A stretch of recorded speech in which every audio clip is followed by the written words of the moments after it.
Nos Bueno, vemos ya, ya. después, familia. Así de una nomás acá. Acá es así, a lo macho macho.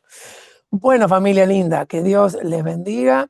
Aquí estamos con gusto de compartir un tiempito con ustedes. Voy a correr porque tengo dos conexiones yo, una Eduardo y otra Eduardo Madeo, creo.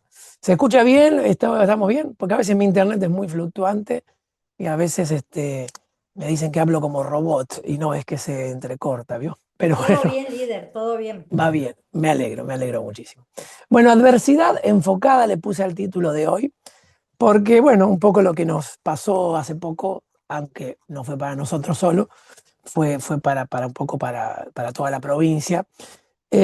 A veces nos ha pasado que tenemos algunas rachas muy buenas, digamos, ¿no? Venimos eh, 6, 7 días de sol espectacular y de repente, bueno, ustedes saben que nosotros acá no saben, les voy a contar que en el barrio, es un barrio privado, está tratando de ser barrio privado, pero nos cuesta bastante todavía, no llegamos a esa categoría de barrio cerrado y privado, pero los vecinos, bueno, nos juntamos a veces para hacer cosas porque el barrio no ayuda, porque la municipalidad no ayuda, porque los vecinos se pelean mucho. Y justo el día anterior, jueves pasado, antes de empezar la lluvia, eh, terminamos, yo por supuesto colaboré con la camioneta y todo, de hacer la calle salida, los 600 metros que eran de barro, eh, porque había habido 6 días de sol espectacular, y bueno, vino unos camiones de tierra, compramos entre varios vecinos la maquinaria, bueno, ayudamos, ¿no? Y apenas terminamos de regar con una regadera especial que se hace con un poco de gasoil y unos líquidos raros para que apriete la piedra al piso, empezó a lloviznar suavemente. Y veníamos de 6 o 7 días de sol espectacular. Y bueno, ustedes saben cómo fue. Llovió, llovió, llovió y que llovió cada vez más fuerte hasta que no paró. Bueno, ahora que bajó un poco el agua, toda esa tierra o todo ese trabajo lamentablemente no quedó bien.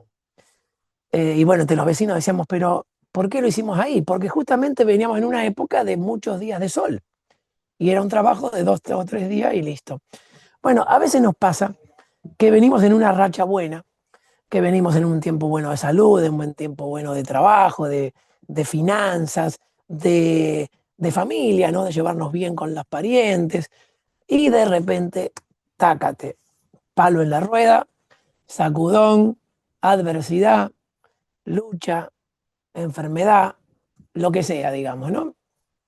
Pero bueno, quiero citar un pasaje largo, vamos a leer hoy, sí, espero que tengan Biblia a mano, Hechos capítulo 5, les voy a motivar a leer un pedacito largo de Hechos capítulo 5, pleno avivamiento de la iglesia, pleno despertar espiritual, estaban a full los muchachos ahí, los apóstoles, ¿sí? Como estamos aquí nosotros, como están los predicadores, y de repente, tácate, golpe.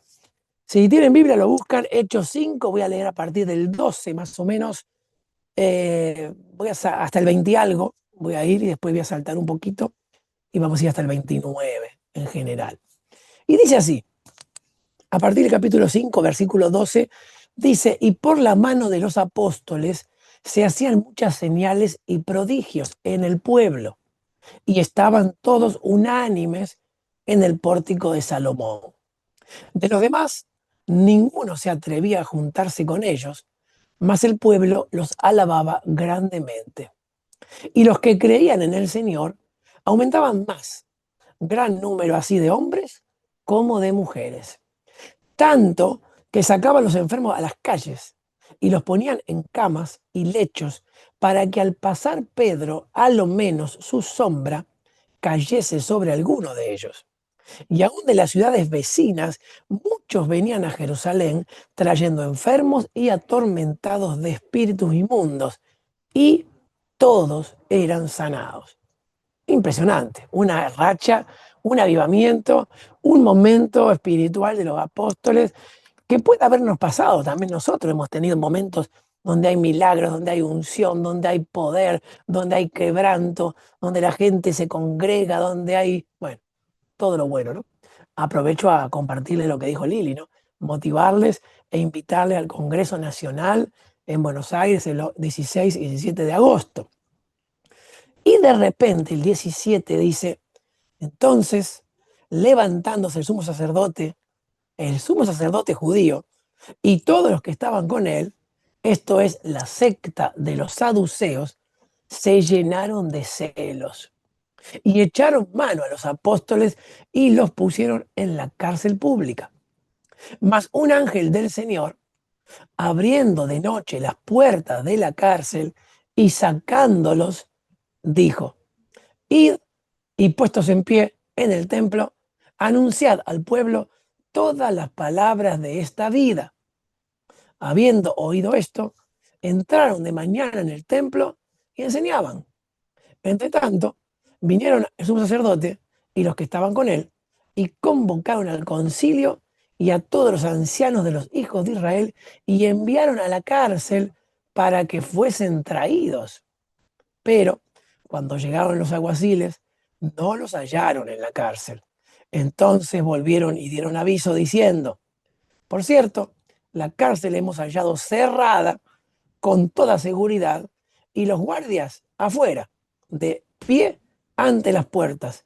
Mas cuando abrimos, a nadie hallamos dentro. Bueno, vamos a hacer un stop ahí y después saltamos hasta el 29. Primer punto importante, situémonos en contexto, ¿no? Como dije, tiempo de avivamiento, tiempo de despertar, buenas rachas, pero como sabemos, también hay un enemigo que juega en este reino espiritual en el que estamos en la iglesia.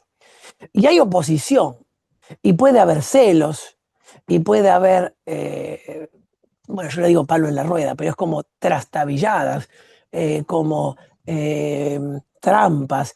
El diablo anda como león rugiente, y cuando uno muchas veces está avanzando en lo espiritual, es normal y hasta es de esperar que el enemigo también juegue. Y Dios lo permite, tranquilo, tranquilos. Así que el primer punto, como para empezar, cuando uno le van bien las cosas, también habrá otro que tenga un poco de ira, de bronca, de enojo. Acá dice que tenían celos.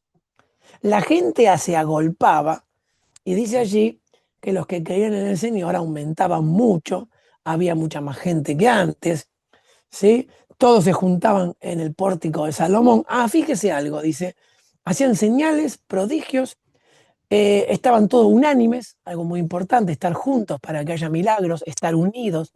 La unidad tiene mucho poder en la familia, en la casa, en el distrito, en la iglesia, en la empresa, en el trabajo. Un reino dividido no tiene poder. Esto para que vayan anotando. Cuando nos dividimos, cuando discutimos, cuando peleamos, cuando somos varias opiniones en una casa, lamentable, o una familia, o una empresa, o una iglesia, lamentablemente hay un refrán que dice divide y reinarás, ¿no? Bueno, aquí había unidad, estaban juntos. Pero mira el 13, dice, de los demás, ninguno se atrevía a juntarse con ellos, pero el pueblo los alababa grandemente. ¿No les ha pasado que a ustedes los conocen en su barrio, en su casa, que son cristianos, pero no se juntan con ustedes, pero los alaban grandemente? Fulano de tal, Eduardo Madeo, ¿sí? Marcelo Grau, Rubén Basset, ¿sí? Son buenos líderes, son gente buena, pero yo no voy a sus reuniones. Pero los conozco, sé que están allí en el pórtico de Salomón, pero la gente a veces no se quiere juntar con nosotros. ¿No les ha pasado a veces? Saben y nos dan buen testimonio de lo que somos, pero hay una lucha espiritual. No todo el mundo quiere venir a las cosas de Dios o te dan el crédito por lo que Dios hace en tu vida. Una enseñanza ahí como para que vayan anotando. Había milagros, sacaban de los enfermos a las calles, había poder, pero había oposición y celos, divisiones, contiendas, pleitos, bueno, todo lo que la carne, el enemigo y el mundo hace que podamos estar eh, perdiendo algunas batallas, ¿no?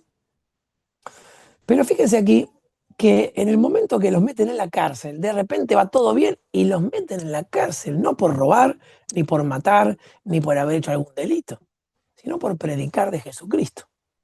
Algo que en un capítulo anterior le habían dicho, no prediquen más en el nombre de Jesús. Y ellos siguieron predicando.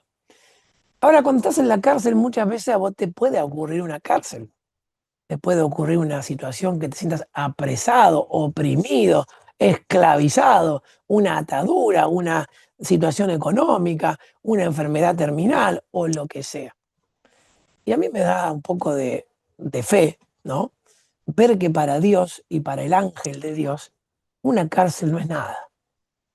No es nada porque automáticamente él le dijo allí, fíjese que claramente, dice más, un ángel del Señor abriendo de noche las puertas de la cárcel y sacándolos, dijo, id y puestos en pie en el templo, anuncien al pueblo todas las palabras de esta vida.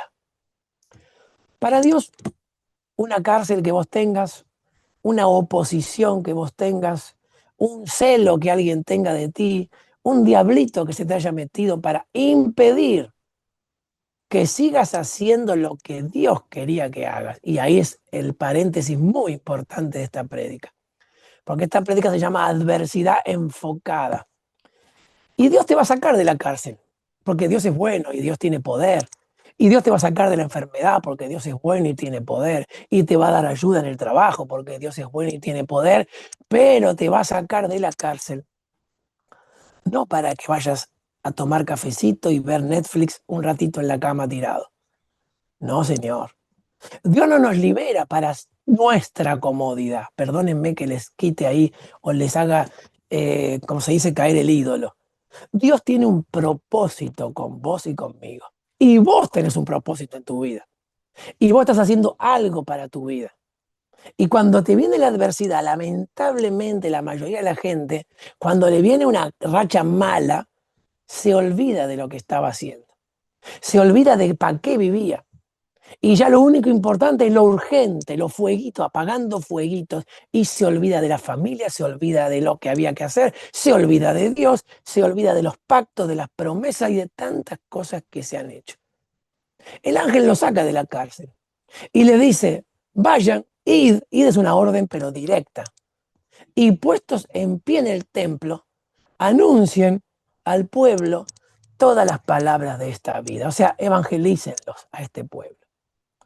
Los tipos estaban encarcelados, habían sido golpeados. El ángel los saca y le hubiera dicho, váyanse a tomar un café, recuperen fuerzas, despacito, pobrecitos, los muchachos, los 12 apóstoles, tan pobrecitos que son, porfa, han trabajado mucho esta noche, pobrecitos. No, ¿qué estaban haciendo cuando fueron encarcelados? Estaban haciendo milagros, sanando gente, liberando demonios, estaban haciendo lo que Dios quería que hagan. Y Dios los respaldaba contundentemente cuando vos haces lo que Dios quiere que hagas. Que no solo es predicar, ¿no? No, a ver, no van a pensar que les estoy predicando de que ustedes tienen que predicar.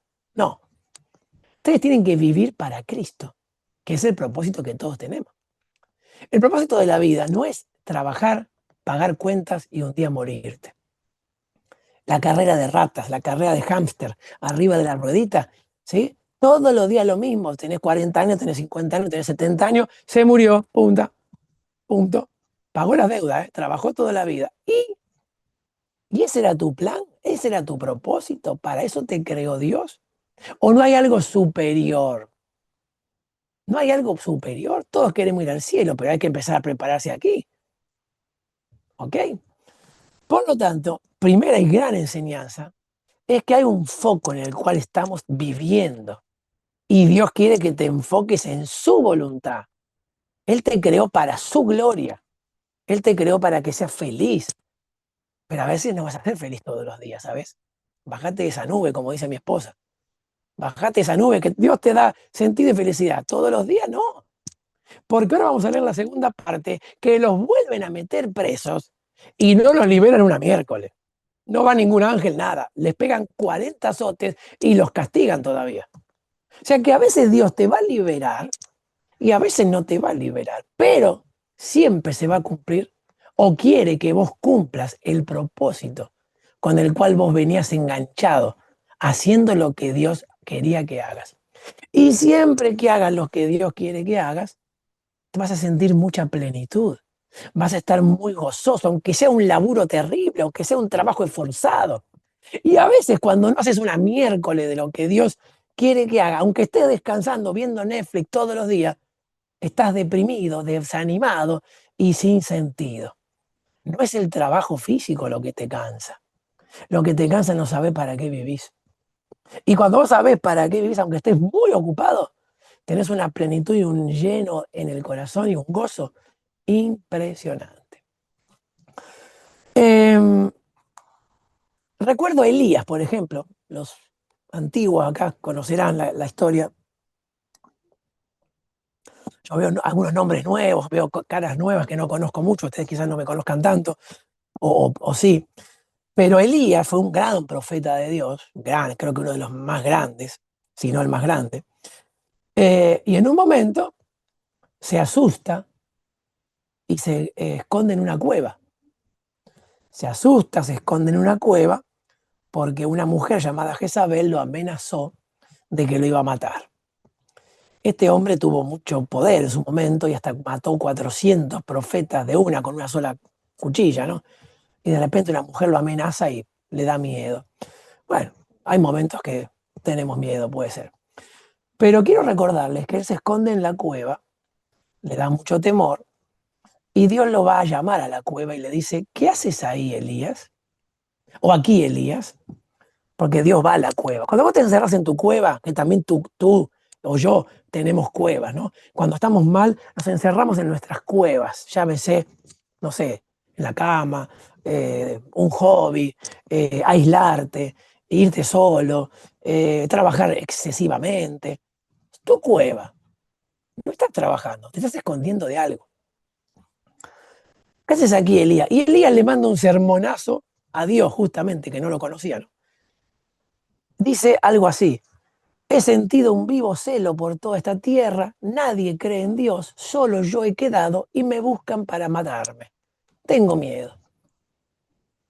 Y él le dice, salí afuera, salí a la cueva, salí, salí. ¿Sí? Le muestra su poder, le muestra su gloria y le dice, anda, levántate, camina 40 días. Tienes que ir a ungir un rey, tienes que ir a ungir un profeta y tienes que ungir un profeta en lugar tuyo, porque vos te vas a ir para arriba ahora, ya te toca la partida. No le dijo, salí, descansa un poquito, tomate un café, comete. Sí, le dijo, comete algo, sí, eso sí, le dio comida y con esa comida caminó 40 días. Pero le dijo, anda a ungir reyes, anda a ungir un profeta y a otro en lugar tuyo. Seguí haciendo lo que venís haciendo, porque ibas muy bien, querido Elías, pero cuando miraste a la mujer o cuando miraste las dificultades del momento, te asustaste y te metiste en la cueva. Otro ejemplo, Pedro. Pedro caminó en el agua, ¿sí? Iban en la barca, había una tormenta terrible, Jesús camina por el agua y le dice, no teman, soy yo. Maestro, ¿eres tú? Sí. Si eres tú, manda que yo camine hacia ti. Le dice así todo muy, muy como era Pedro, ¿no? Muy folclórico. Sí, ven. Y empieza a caminar en el agua. Pero cuando mira para abajo y ve las tormentas o las olas y que era realidad que estaba caminando en el agua, ¿qué ocurrió? Se empezó a hundir. Y él le dijo, hombre de poca fe, ¿por qué dudaste? Hoy no voy a hablar de la fe, no estoy hablando de la fe, estoy hablando del enfoque. Estoy hablando de que cuando vos estás haciendo lo que Dios te dijo que hagas, seguilo haciendo. Y a Pedro le dijo, mírame y camina en el agua. Y el tipo miró y caminó. Pero cuando dejó de mirar y caminar, se hundió. Elías, cuando dejó de mirar a Dios, se escondió en la cueva. Y cuando Dios lo saca, no lo saca para decirle, pobrecito, venga con papito, pobrecito, nenito. No, Dios no tiene ese carácter, familia. Dios no es un sobreprotector. Dios te forma y te hace fuerte para que sigas haciendo el propósito con el cual Él sabe que te vas a sentir feliz y que vas a ser pleno. Y vas a llegar al cielo diciendo, hice lo que Dios me dijo que hiciera. O vas a vivir en la tierra diciendo, voy a hacer lo que tengo que hacer. Hoy me tocaba aquí a mí y estoy aquí y estoy contento porque voy a hacer esto. Porque me tocaba hoy en la iglesia virtual. Feliz, independiente de que tuve un día bastante complicadito hoy. ¿No? No me importa. Esto es lo que Dios quería que haga. Y si Dios me sacó de la esclavitud o me sacó del problema que tuve, sí, tuve un problema hoy. Me enteré que mi hermano Francis, mi hermano tiene 53 años, tiene un tumor en la cabeza. No sabemos si es benigno o maligno, lo acaban de descubrir. No es una linda noticia, pero acá tengo que estar. Ya oré, o sea, les quiero contar que ustedes tienen problemas, yo también, pero yo tengo un Dios poderoso y voy a seguir haciendo lo que Dios me dijo que haga, porque cuando lo hago, me va bien. Porque el plan de Dios es mejor que el mío, que puede ser esconderme, tirarme en la cama, deprimirme, estar llorisqueando. No, señor, el carácter de Cristo no es así. Por eso la adversidad la vas a tener, pero cuando la tenés enfocada, salís adelante, salís adelante. Sigamos leyendo. Después del 25, dice, vinieron unos varones, Hechos 5:25, ¿no? Vamos a volver un poco a la Biblia. Le dijeron, he aquí los varones que ustedes pusieron en la cárcel están en el templo enseñando al pueblo. Entonces fue el jefe de la guardia con los alguaciles y los trajo sin violencia esta vez, porque temían ser apedreados por el pueblo. Cuando los trajeron, los presentaron en el concilio y el sumo sacerdote les preguntó, diciendo así, ¿no? Todo cancherito, ¿no les mandamos estrictamente que no enseñen en ese nombre? El nombre de Jesús, ¿no? Mira, vos le habían mandado que no prediquen más de Jesús. No, ustedes no tienen que predicar más de eso. Y ahora han llenado a Jerusalén de su doctrina y quieren echar sobre nosotros la sangre de ese hombre. Ese hombre era Jesús. Respondiendo Pedro, acá sí Pedro le salió la valentía, y los apóstoles dijeron, es necesario obedecer a Dios antes que a los hombres. Así que por más que vos me diga que yo no voy a predicar, yo voy a predicar. Y si sigo, no voy a leer todo, pero sí, voy a leer el 42. Los metieron en la cárcel. Ah, no, espera, el 40. En el 40 dice que los metieron en la cárcel y convinieron con él llamando a los apóstoles después de azotarlos, les intimaron que no hablasen en el nombre de Jesús y los pusieron en libertad. Ahí los liberan otra vez, pero después de azotarlos 40 veces. Y ellos salieron de la presencia, miren cómo salieron, gozosos de haber sido tenidos por dignos de padecer afrenta por causa del nombre de Jesús. Y todos los días, en el templo y por las casas, no cesaban de enseñar y predicar de Jesucristo. Así termina el capítulo 5. No se achicaron ni a cañonazo, hermano. Siguieron adelante. Y esta vez no los libró Jesús, Dios. Tuvieron que ir a la cárcel, tuvieron que bancarse 40 azotes y salieron llorisqueando y haciéndole demanda. No, salieron gozosos de haber sufrido un par de azotes por predicar de Cristo. Peor es sufrir una cárcel por robar, por matar, por fornicar, por adulterar o por lo que seas malo. Pero sufrir haciendo el bien es bueno, es bueno. Y dice después el 42 que no cesaban todos los días. O sea, si los quería achicar el diablo con esto, no los achicó nada. Al contrario, ese es el carácter de Cristo. No debemos desenfocarnos de nuestros planes. No debemos desenfocarnos de nuestros proyectos. ¿Sí? Por más problemas que haya, usted deja de trabajar, por ejemplo, un día de lluvia, un día que está enfermo.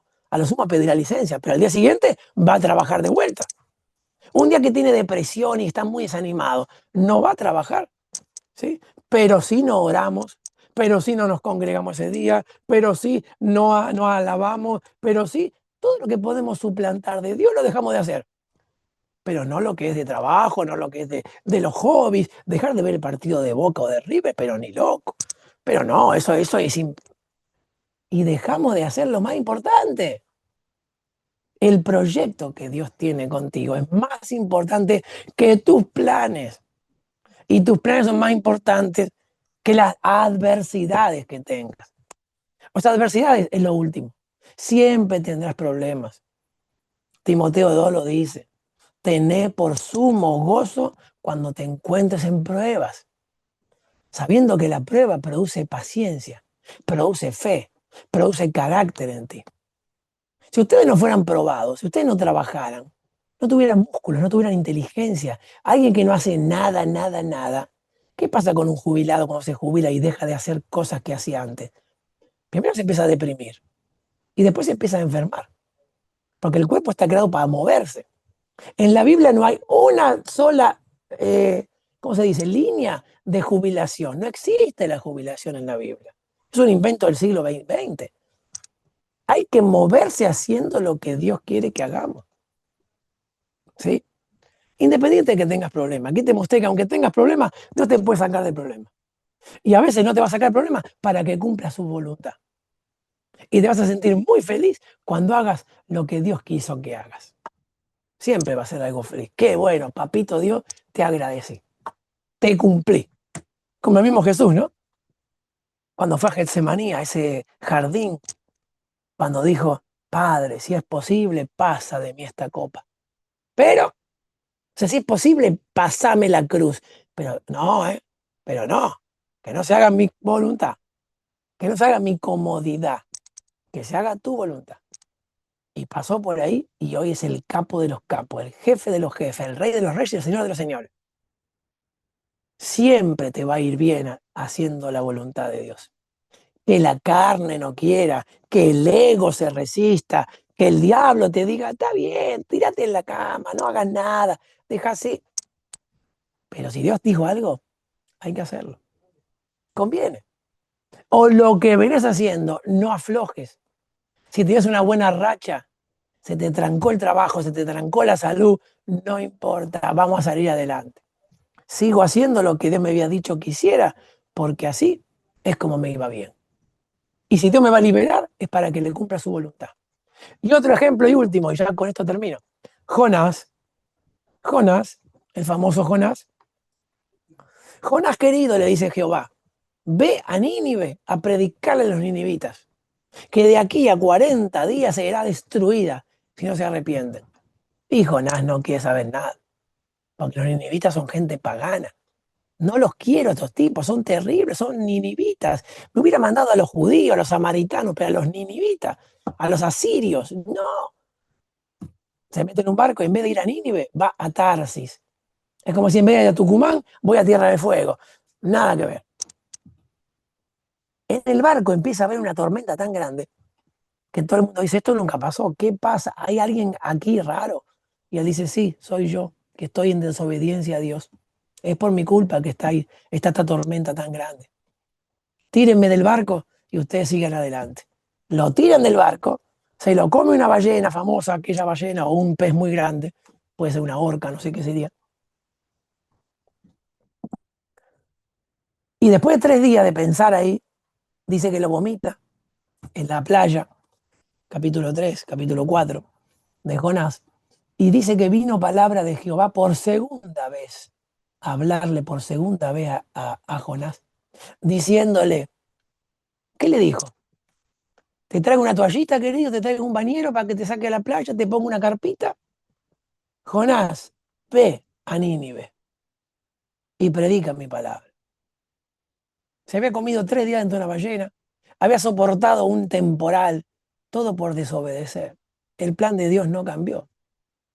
Fue todo enojado a predicar así, todo caliente, enojado a predicar. Y oh sorpresa, los paganos ninivitas, asirios, se convirtieron, hicieron ayuno y creyeron. Y se arrepintieron de su mal camino. Y Dios los perdonó a todos. Bueno, esa es harina de otro costal, ¿no? Le agarra una bronca a este hombre. ¿Por qué los perdonaste si son gente pagana? ¿Por qué creyeron? Porque hicieron lo que yo quería que hagan. Que se arrepientan y pidan perdón. Y me crean. Sí, tienen fe. Listo, ya está. Eso es el kit de la cuestión. Y tu prédica salió bárbara, Jonás. No, mi prédica salió mal porque son una porquería esta gente. Después viene el tema de la calabacera, que es una planta, le tapa la cabeza porque tenía sol, se la pudre para que se lo pierda, se enoja. ¿Tanto te enojas por una calabacera? ¿Sí? Que nació hoy y mañana se fue. Y yo no voy a tener compasión de 120.000 personas que viven en Nínive, que se arrepintieron. ¿Cómo te los voy a perdonar? Y ahí termina el capítulo. Quiero decirles con esto que Jonás tenía un plan. Dios tenía un proyecto para él y él se hizo el loco, pero le fue para la miércoles, como te haces el loco, ¿sí? Y cuando va por segunda vez, en vez de cambiar el plan, Dios dice, anda Nínive, yo quiero que hagas esto, acordate, te va a ir bien y vas a salvar 120.000 personas. Ejemplos que les pongo de que aunque vengan las adversidades, querida familia, hay un foco en el que ustedes se tienen que enfocar y es la voluntad de Dios.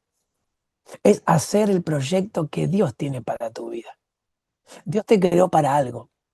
Yo no creo que todos sean pastores, no creo que no quieran creer que yo le estoy predicando para que todos sean pastores, misioneros. Está diciéndonos que vayamos a la misión, a evangelizar. No, no, no. Eso quizás, si Dios quiere, vendrá después. Pero ahora, vivan para Dios. Adoren, canten, lean su palabra, oren, sean buena gente, ¿sí? Es una familia linda, buena, seguí adelante. Se pelearon, perdonalos, reconciliate. Tenías un trabajo bueno y se te perdió, búscate otro. O seguí haciendo eso, que ahí haciendo eso te iba bien. Enfócate en la voluntad de Dios. La adversidad no te puede sacar de foco, ¿sí? El plan de Dios es mejor que el tuyo y el plan de Dios es mejor que tus adversidades y lo vas a superar, ¿sí? Seguí adelante. ¿Estamos? Bueno, eso es familia. Oremos y después ustedes comparten, ¿no? Así es, Marcelo o Lili. Oramos primero y después. Bueno, Padre amado, Papito Dios, gracias por tu palabra, Señor. Gracias por este mensaje que yo sé que a mí me ha ayudado mucho y sé que también a todos tus hermanos en la fe los va a motivar a enfocarse en tu voluntad, Señor. A veces andamos distraídos por la vida o a veces andamos muy atareados y perdiendo el foco de qué es la vida realmente. Y la vida es más que trabajar y ganar dinero o solamente pensar en la familia o en los hijos. La vida es tan grande y tan completa. Y hay un reino celestial al cual tú nos has llamado, Señor.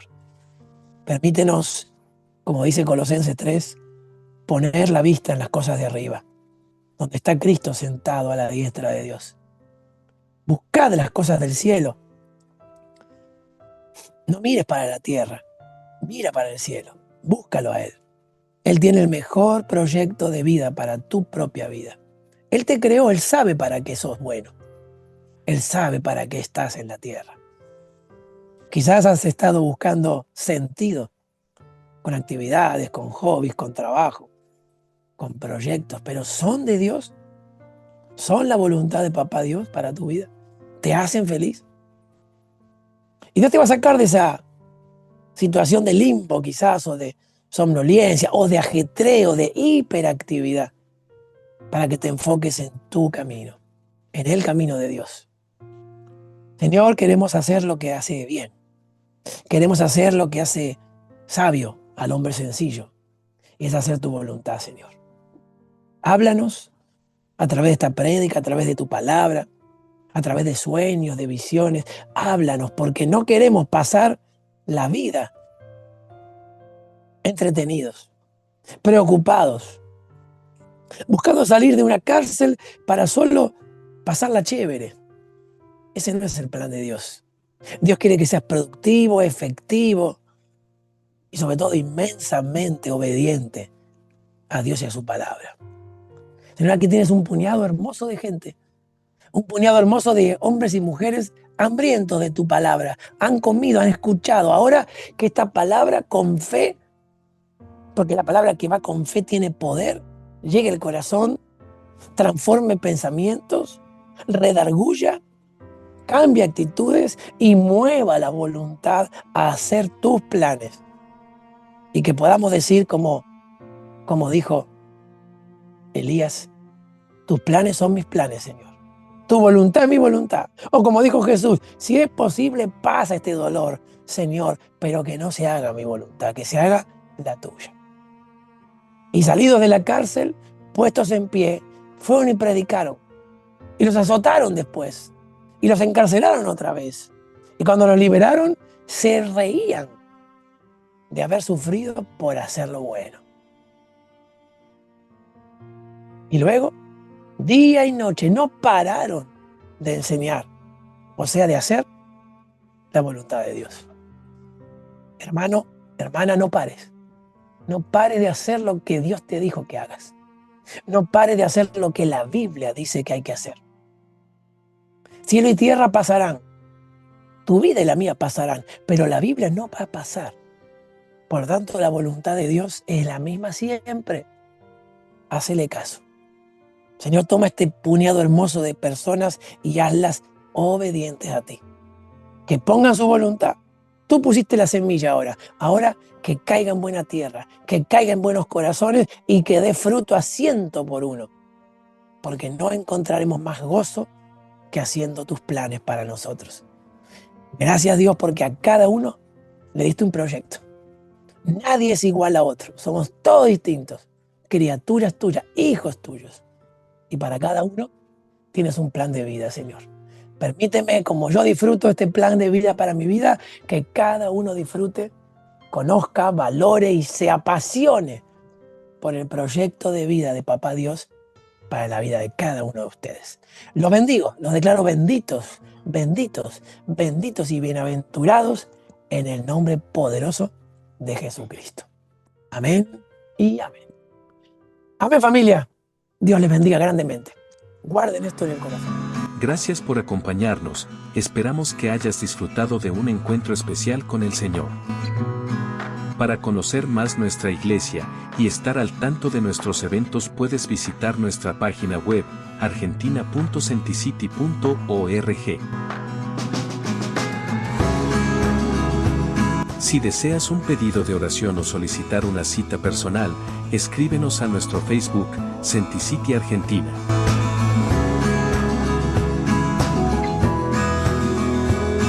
Nos encontramos en una próxima reunión.